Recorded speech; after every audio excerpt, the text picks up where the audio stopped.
Хүрэлцэн ирсэн та бүхэнд энэ өдрийн мэндийг хүргье.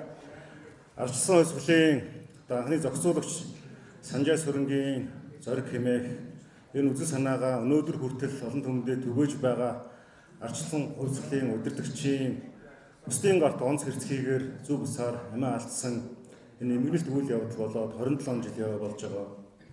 27 жилийнх нь одоо энэ өдрөөр бас яг энэ чухал сэдвийг манай ардсан намын дэргэдэх хүний эрхийн хороо авч хэлцэж байгаад бол талархалтай хандж байна.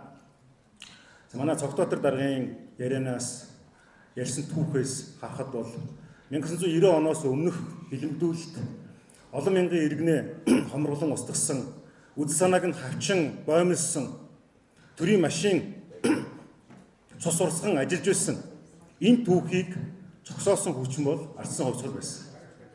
Үндсэн хуулийн 33 жилийн ойн энэ хүрээнд 3.1 өртөөсөн энэ хугацаанд ч гэсэн хэлмэгдэлтийн он жилүүдээс үргэлжилсэн.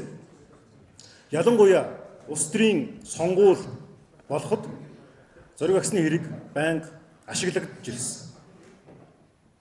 Эцэст энэ хэргийг илрүүлэх юм уу? Эсвэл бол одоо илрүүлсэн нөхцөл байдал нь хууль зүйн хувьд ямар аргаар явагдсанаас үл хамаарч, шүүхийн шийдвэрээс үл хамаарч энэ хэрэгт холбогдуулж хамаатуулж буруутгах гэсэн энэ одоо энгийн хэллэгээр бол хар бодог цацсан үйл ажиллагаа их болсон бөгөөд түүнийх нь хамгийн том хохирогч нь ардсан нам бөгөөд түүний удирдлагууд, түүний лидерүүд ардсан үзэл санаанд үнэж олон хүмүүс хохирсон. Тэм учраас цаашдаа тогтолцооны хувьд бид яаж энэ хэлмэгдүүлэлтийг тасан зогсоох ёстой юм бэ? Яаж тэр хүмүүнлэг иргэний ардсан нийгмийг цэцгэлэн хөгжүүлэх тэр эрх зүйн зорилт, улс төрийн зорилгоо үр дүнд хүрэхөө гэдэг асуулт байна. Манай ардсан намын дэргэдэх хүний эрхийн хороо, манай Ганбаяр тэргүүтэй хамт олон бол халуунд халж хүйдэнд хүрч бүхий л чухал асуудлууд дээр иргэдийн эрхийг хамгаалах нүд чих болж ажиллаж байгаа. Энэ дээр олон кейсүүдийг ярьж болно. Ардсан намын гэдэг утгаараач биш. Ер нь энэ Монгол улс хуультай орн байх уу? Үндсэн хуулиар дээдэлдэг орн байх уу? Чөлөөт нийгмийн үзэл санааны төлөөх орн байх уу? Парламентын цэцэглэлд бүрэн бүтэн орших уу?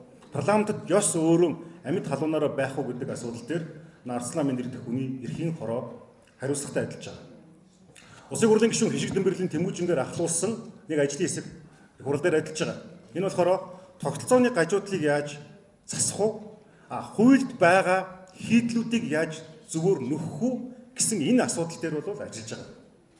За, миний бие хахалсан эрүүдэн шүүстийн улмаас хогорсон иргэдийн ховрлыг яаж нөхөн төлөвлөх үү? Үүнийг яаж тооцох уу?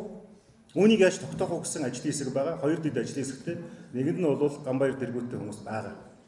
Тэгэхээр бид түүхэн өдөр юм уу, ямар нэгэн юм тэмдэглэлт өдөр, эсвэл бол ямар нэг юм гонигтай өдрөөр асуудлыг яриад хэлээ зогсох биш. Үүнийг хуулийн зохицуулалт болгож яаж оруулах уу? Үүнийг байнга яаж дэмжиж хамгаалах уу гэдэг зүйл дээр хамтарч ажиллах бэлэн байна. Ингээд улсын хурлд хүний эрхийн хэд хорооны зүгээс өнөөдрийн үйл ажиллагааг бүрэн дүүрэн дэмжиж байна. Цаашдаа олон талбар дээр хүний эрхийг хамгаалах ажил дээр хамтран ажиллах таатай байна. Энэ өнөөдөр бас ардсан намын одоо үеийн лидерүүд, бас ардчлалын төлөө зүтгэгч олон иргэдүүд, сонирхлын бүлгийн төлөөлөлд хүрэлцэн ирсэн байна. Та бүхний үйл ажиллагаанд амжилт хүсье. Хүмүүнлэг иргэний ардсан нийгмийг зохицлон хөгжүүлэхийг эрхэм зорилгоо болгосон ардсан Монгол улсад үндсэн хууль амьд халуунаараа байж хүний эрх чөлөө хангагддаг байх болтугай. Үүний төлөө бүгдээрээ хамтдаа хичээн зүтгэцгээе. Баярлалаа.